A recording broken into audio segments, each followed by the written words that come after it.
So finally detail notification आ चुका है। जो लोग भी साल 2026 में परमानेंट, जी हाँ परमानेंट लेवल पर असिस्टेंट प्रोफेसर बनना चाहते हैं, उनके लिए बहुत बड़ी खुशखबरी है। क्योंकि यहाँ पर परमानेंट जो वैकेंसी है उसका पहले शॉर्ट नोटिफिकेशन आया था, अब डिटेल नोटिफिकेशन आ चुका है। 1000 से भी ज़्यादा वैकेंसी हैं। जी हाँ, क्लियरली आप देख सकते हैं 1013 वैकेंसी हैं टोटल वैकेंसी की। अगर मैं बात करूं वैकेंसी का लेवल क्या होने वाला है, किस तरह से अप्लाई करना है, क्या सिलेक्शन प्रोसेस होने वाला है, कंप्लीट इन्फॉर्मेशन आपको मिलेगी। लेकिन आगे बढ़ने से पहले एक रिक्वेस्ट है, जिन लोगों ने अभी तक चैनल को सब्सक्राइब नहीं किया है रोजगार अपडेट विद आदिल खान को, तो अभी सब्सक्राइब कर दें, ताकि हायर एजुकेशन से रिलेटेड जितनी भी इंफॉर्मेशन है और करेक्ट इन्फॉर्मेशन है सबसे पहले आपके पास पहुंच जाएगी। तो चलिए आज का ये जो नोटिफिकेशन है इसके बारे में हम डिटेल में समझ लेते हैं, किस तरह से अप्लाई करना है और क्या पूरा प्रोसेस होने वाला है। तो देखिए, शुरू में ये जो हायरिंग होगी ये आपको जो प्रोबेशन पीरियड होता है उसमें रखेंगे। प्रोबेशन पीरियड जैसे ही खत्म होगा, इनका जो प्रोबेशन पीरियड होगा वो 3 साल के लिए होगा। कितने साल के लिए होगा? 3 साल के लिए होगा। अब इसमें जो प्रोबेशन वाला जो पीरियड होगा, इसमें जो आपको सैलरी प्रोवाइड कराएंगे ये लोग, तो इसमें 35,000 और 500 लगभग पर मंथ की आपकी सैलरी होने वाली, मतलब 35,500 की पर मंथ सैलरी होने वाली है। और शुरुआत में आपको कोई डीए, एचआरए या फिर मेडिकल अलाउंसेस वगैरह नहीं मिलेंगे। लेकिन जैसे ही आप अपना प्रोबेशन का पीरियड कंप्लीट करेंगे, मतलब ट्रेनिंग समझ लीजिए, जो भी समझ लीजिए, एक प्रैक्टिस टाइप का है, तो उसके बाद आपकी जो सैलरी हो जाएगी वो उसका लेवल जो हो जाएगा वो पे लेवल 10 के हिसाब से आपको जो सैलरी मिलेगी। तो लगभग आपकी जो शुरुआती सैलरी होगी वो 1,20,000 हो जाएगी, ठीक है ना, पर मंथ की सैलरी। तो ये है, ये इंपॉर्टेंट पॉइंट है। अब यहाँ पर एक एक करके हम ये भी समझते हैं कि एलिजिबिलिटी क्या है। एलिजिबिलिटी में एक बहुत बड़ा पॉइंट ये है कि अगर आपने मास्टर डिग्री कर रखी है, मतलब आपने पीजी कर रखा है प्लस आपने बीएड कर रखा है, बीएड कर रखा है, बहुत गौर से सुन लीजिएगा, बहुत ही इंपॉर्टेंट पॉइंट है। पीजी कर रखा है और प्लस बीएड कर रखा है, बस एनफ, यही है एलिजिबिलिटी। तो गोल्डन अपॉर्चुनिटी है उन लोगों के लिए जिन्होंने बीएड कर रखा है। बहुत सारे कैंडिडेट ऐसे हैं जिन्होंने एमए करा है, एमएससी करा है, उसके बाद बीएड कर लेते हैं और सीटेट भी क्वालिफाई कर लेते हैं, फिर मतलब गवर्नमेंट जो टीचिंग की वैकेंसी उनका इंतजार करते रहते हैं। तो उन लोगों के लिए गोल्डन अपॉर्चुनिटी है। यहाँ पर आपसे कोई सीटेट नहीं मांगा है, सीटेट तो वैसे भी नहीं मांगा जाता असिस्टेंट प्रोफेसर के लिए। यहाँ पर आपको कोई नेट भी नहीं मांगा, ना ही सेट मांगा है। यहाँ पर आपके पास अगर मास्टर डिग्री है और बीएड है, दैट इज एनफ, यही है क्राइटेरिया। अब यहाँ पर हम एक एक करके अलग अलग सब्जेक्ट की वैकेंसी देखते चले जाएंगे।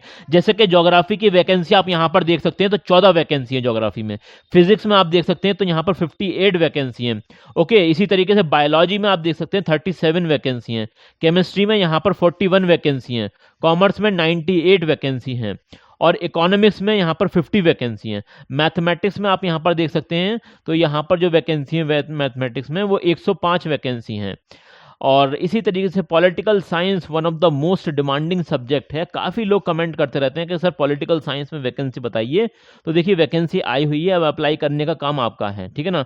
यहाँ पर आपका जो सिलेक्शन होगा उसमें आपका रिटन टेस्ट भी होगा, मैं आपको बता देता हूँ, रिटन टेस्ट भी होने वाला है, प्लस आपका यहाँ पर इंटरव्यू भी होगा, इंटरव्यू भी होने वाला है। तो रिटन टेस्ट प्लस इंटरव्यू दोनों ही चीज़ें होने वाली हैं। किस तरह से होंगी, कितने कितने नंबर की होने वाली हैं, वो उस पर भी हम बात करेंगे। लेकिन पहले ये समझ लीजिए कि कौन कौन से सब्जेक्ट है जिनमें वैकेंसी आई हुई है। पॉलिटिकल साइंस में और हिस्ट्री में सबसे ज़्यादा वैकेंसी है, 210 वैकेंसी है। सबसे ज़्यादा वैकेंसी वाला सब्जेक्ट बन जाता है हिस्ट्री। तो हिस्ट्री वालों के लिए गोल्डन अपॉर्चुनिटी है। और यहाँ पर हिंदी जैसे सब्जेक्ट में भी वैकेंसी है, 29 वैकेंसी हैं। और इसी तरीके से पंजाबी में आप देख सकते हैं यहाँ पर 99 वैकेंसी हैं। और इंग्लिश सब्जेक्ट में भी अच्छी खासी वैकेंसी है, 141 वैकेंसी है, मतलब 141 वैकेंसी है। तो टोटल वैकेंसी आपकी जो होने वाली है वो 1013 वैकेंसी होने वाली हैं। ऑल इंडिया से अप्लाई किया जा सकता है यहाँ पर। अभी यहाँ पर हम आपको कंप्लीट जानकारी बताने वाले हैं। देखिए, यहाँ पर जो वैकेंसी का डिस्ट्रीब्यूशन है वो regular vacancy plus backlog vacancy, दोनों तरह की जो वैकेंसी है उनका कैटेगराइजेशन यहाँ पर कर रखा है। तो ये आप ज़रूर से देख लेना, आप इसका चाहें तो स्क्रीनशॉट ले लें डिटेल में समझने के लिए, ठीक है ना। चलिए, इसके अलावा यहाँ पर और भी जो इंपॉर्टेंट पॉइंट्स वगैरह हैं वो हम क्लियर करते चले जाएंगे। अगर मैं आपको यहाँ पर बताऊं कि देखिए फॉर एग्जांपल यहाँ पर एज लिमिट भाई 18 साल से लेकर 37 ईयर तक के लोग अप्लाई कर सकते हैं, लेकिन एज में आपको रिलैक्सेशन मिलेगा। जैसे कि आप अगर SC ST कैंडिडेट हैं पंजाब के, तो आपको 5 साल का एज में रिलैक्सेशन मिल जाएगा, 42 साल तक के लोग अप्लाई कर सकते हैं। कोई मतलब विडो हैं या फिर डाइवोर्स वुमेन है पंजाब की, तो उन्हें भी 5 साल का यहाँ पर रिलैक्सेशन मिलने वाला है। इसी तरीके से state and central government employ हैं, तो उन्हें वो 45 साल तक के लोग अप्लाई कर सकते हैं, बिल्कुल कर सकते हैं। और जो पर्सन्स विद डिसेबिलिटी मतलब PWD कैंडिडेट हैं पंजाब के, उन्हें 5 to 10 ईयर ऑफ रिलैक्सेशन मिल जाएगा subject to the medical certification के हिसाब से। अब यहाँ पर आपकी जो एलिजिबिलिटी है आपको वो भी समझनी चाहिए। जैसे कि यहाँ पर आप ये देखिएगा eligibility criteria, Punjab lecture cadre vacancy, ये पंजाब लेक्चर कैडर के नाम से भी जानी जाती है और पंजाब असिस्टेंट प्रोफेसर के नाम से भी जानी जाती है। अब यहाँ पर ये देखिएगा आप, यहाँ पर ये क्लियरली मेंशन कर रखा है इन्होंने एजुकेशनल क्वालिफिकेशन में कि मास्टर डिग्री होनी चाहिए इन द रेलेवेंट सब्जेक्ट 55% के साथ, प्लस आपके पास बीएड होना चाहिए। किसी भी सब्जेक्ट में आप अप्लाई करें तो उसमें बीएड होना मैंडेटरी है। जी हाँ, बीएड होना मैंडेटरी है। और देखिए पंजाबी लैंग्वेज भी आपसे आनी चाहिए, ये भी यहाँ पर मस्ट है। Punjabi language must have passed Punjabi as a compulsory or elective subject in the matriculation, मतलब 10th क्लास में आपने पंजाबी पढ़ी हो तभी आप यहाँ पर अप्लाई कर सकते हैं। और नेशनैलिटी इंडियन होनी चाहिए, ये भी एक इम्पॉर्टेंट पॉइंट है, ठीक है ना। चलिए इसमें और जो इम्पोर्टेंट पॉइंट्स है वो हम देख लेते हैं। देखिए चाहे कोई सा ही सब्जेक्ट हो, चाहे इंग्लिश हो, पंजाबी हो, हिंदी हो, बीएड की रिक्वायरमेंट हर जगह है। बीएड की रिक्वायरमेंट हर जगह है, ये आप देख सकते हैं। किसी भी सब्जेक्ट में अप्लाई करेंगे तो, लेकिन बीएड आपके पास होना मैंडेटरी है। ओके, चलिए यहाँ पर ये देख लेते हैं कि आपका जो सिलेक्शन प्रोसेस है वो कैसा होने वाला है। देखिए Punjab lecture selection process for both regular या फिर बैकलॉग वैकेंसी, चाहे रेगुलर हो या बैकलॉग वैकेंसी हो, दोनों का जो सिलेक्शन का प्रोसेस है वो ऑलमोस्ट सेम है, पूरा का पूरा सेम है। तो यहाँ पर आपकी 2 स्टेजेस में एग्जामिनेशन कंडक्ट किया जाएगा।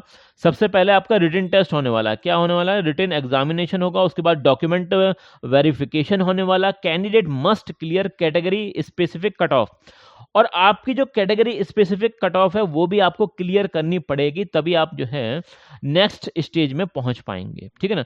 तो जो आपका रिटन टेस्ट होगा उसके समझ लीजिए, देखिए रिटन टेस्ट ऑब्जेक्टिव पेपर आने वाला है, ऑफलाइन OMR बेस्ड पेपर होगा, जिसमें के 150 मार्क्स का होने वाला है टोटल, और 150 मल्टीपल चॉइस ही क्वेश्चन आने वाले हैं, मतलब 150 नंबर का 150 क्वेश्चन आने वाले हैं। यहाँ पर आपको जो टाइम पीरियड मिलेगा वो 2.5 घंटे का मिलने वाला है। हर एक सही सवाल के लिए 1 नंबर आपको मिलेगा, कोई नेगेटिव मार्किंग नहीं है एग्जाम के अंदर, ये इंपॉर्टेंट पॉइंट है। अब यहाँ पर आपका जो फर्स्ट डिवीजन है, सेक्शन है, उसमें क्या क्या चीज़ें आपसे पूछी जाएंगी, तो जनरल नॉलेज आपसे पूछी जाएगी, और टीचिंग एप्टीट्यूड आपसे पूछा जाएगा, पंजाबी लैंग्वेज आपसे पूछी जाएगी, उसके सवाल आएंगे, और इंग्लिश के आएंगे, मैथमेटिक्स के आएंगे। सेक्शन 2 में candidate choose and post graduate subject, जिस भी आप सब्जेक्ट से आप अप्लाई कर रहे हैं उस सब्जेक्ट से रिलेटेड क्वेश्चन आने वाले हैं। उसके बाद आपका डॉक्यूमेंट वेरिफिकेशन होगा, उसके बारे में ही पढ़ लीजिए। कैंडिडेट हु मीट और exceed the written exam cut off, देखिए जो रिटन एग्जाम की कट ऑफ है उससे ऊपर जो कैंडिडेट निकल जाएंगे, are called for the physical document verification, उन्हें बुलाया जाएगा और उनके जो डॉक्यूमेंट हैं उनका फिजिकल वेरिफिकेशन किया जाएगा, कंडक्टेड इन 1:1 रेशो के हिसाब से, ठीक है ना, प्री डिफाइंड रेशो है। Selection board verify original post graduation marksheet, जिसमें कि 55% आपके होने चाहिए। बीएड की डिग्री को वेरीफाई किया जाएगा। Matriculation certificate confirm the Punjabi qualification आपकी चेक की जाएगी। एज एलिजिबिलिटी प्रूफ आपका डोमिसाइल सर्टिफिकेट यहाँ पर लगने वाला है, और इंटरव्यू एंड मेरिट फाइनलाइजेशन ये आप देख लीजिए। तो देखिए the final stage check the candidate knowledge suitability of the subject, the final merit is prepared based on the written exam scored and prescribed weightage for qualification such as NET SET PhD वगैरह, ठीक है ना। अभी यहाँ पर registration वगैरह कैसे करना है, तो वही देखो, अप्लाई करने के लिए सबसे पहले आपको रजिस्ट्रेशन करना पड़ेगा, फिर प्रोफाइल बनानी पड़ेगी, उस पर डॉक्यूमेंट अपलोड करने पड़ेंगे, फीस पेमेंट करना पड़ेगा, फाइनली आप जो है फॉर्म सबमिशन कर पाएंगे। ओके, तो हाँ, इसमें कौन-कौन से डॉक्यूमेंट आपके लगने वाले हैं, तो 10th क्लास की मार्कशीट, ग्रेजुएशन, पोस्ट ग्रेजुएशन की मार्कशीट और बीएड का certificate, Punjabi domicile residence certificate अगर है आपका, एप्लीकेबल है, अगर आप कैटेगरी का फ़ायदा उठाना चाहते हैं तो लगाना पड़ेगा आपको। और एग्ज़ाम पैटर्न वगैरह मैंने स्कीम आपको देखिए, स्कीम का आप यहाँ से भी स्क्रीनशॉट ले सकते हैं, जैसे कि सेक्शन 1 होने वाला है, सेक्शन 2 होने वाला है। सेक्शन 1 में अभी आप यहाँ पर क्लियरली देख सकते हैं, देखिए यहाँ पर क्लियरली मेंशन कर रखा है, देखिए सेक्शन 1 जो होगा, पंजाबी आपसे पूछी जाएगी एज अ लैंग्वेज, और इंग्लिश पूछी जाएगी, टीचिंग एप्टीट्यूड आपसे पूछा जाएगा, मैथमेटिक्स आपसे पूछी जाएगी, जनरल नॉलेज आपसे पूछी जाएगी।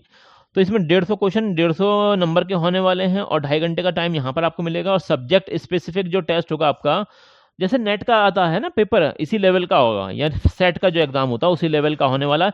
सब्जेक्ट स्पेसिफिक क्वेश्चन आएंगे, 150 सवाल होंगे और 150 ही नंबर के होने वाले हैं। 2.5 घंटे का टाइम आपको यहाँ पर भी मिल जाएगा।